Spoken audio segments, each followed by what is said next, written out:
The Maze Runner, Chapter 1. Written by James Dashner. Narrated by Firehouse Gaming. Chapter 1. He began his new life standing up, surrounded by cold darkness and stale, dusty air. Metal ground against metal. A lurching shudder shook the floor beneath him. He fell down at the sudden movement and shuffled backward on his hands and feet, drops of sweat beading on his forehead despite the cool air. His back struck a hard metal wall. He slid along it until he hit the corner of the room. Sinking to the floor, he pulled his legs up tight against his body, hoping his eyes would soon adjust to the darkness. With another jolt, the room jerked upward like an old lift in a mine shaft. Harsh sounds of chains and pulleys, like the workings of an ancient steel factory, echoed through the room, bouncing off the walls with a low, tinny whine.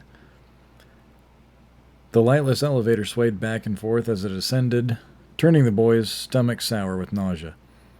A smell like burnt oil invaded his senses, making him feel worse.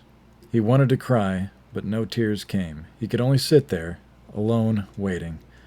"My name is Thomas," he thought. That was the only thing he could remember about his life. He didn't understand how this could be possible. His mind functioned without flaw, trying to calculate his surroundings and predicament. Knowledge flooded his thoughts, facts and images, memories of details of the world and how it works. He pictured snow on trees, running down a leaf-strewn road, eating a hamburger. The moon, casting a pale glow on a grassy meadow, swimming in a lake, a busy city square with hundreds of people bustling about their business. And yet he didn't know where he came from, or how he had gotten into the dark lift, or who his parents were. He didn't even know his last name. Images of people flashed across his mind, but there was no recognition. Their faces replaced with haunted smears of color. He couldn't think of one person he knew, or recall a single conversation. The room continued its ascent, swaying. Thomas grew immune to the ceaseless rattling of the chains that pulled him upward. A long time passed. Minutes stretched into hours, although it was impossible to know for sure, because every second seemed an eternity. No, he was smarter than that. Trusting his instincts, he knew he'd been moving for roughly half an hour.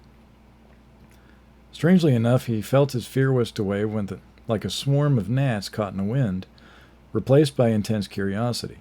He wanted to know where he was and what was happening.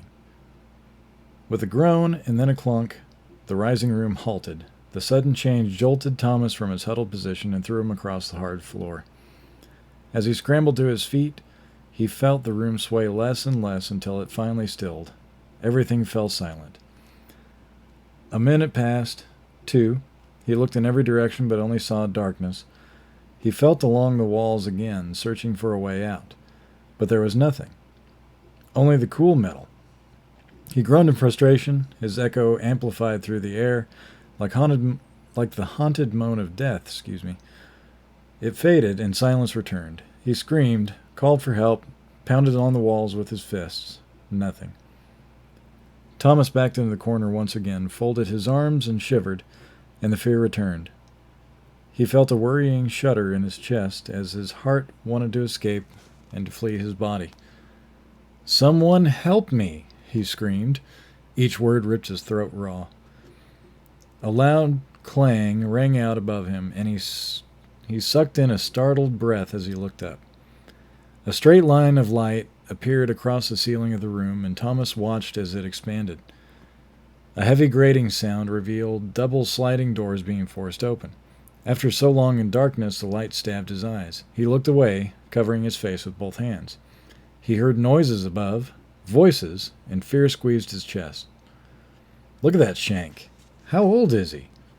Looks like a clunk in a t-shirt. You're the clunk, Shankface. Dude, it smells like feet down there. Hope you enjoy the one-way trip, Greenie.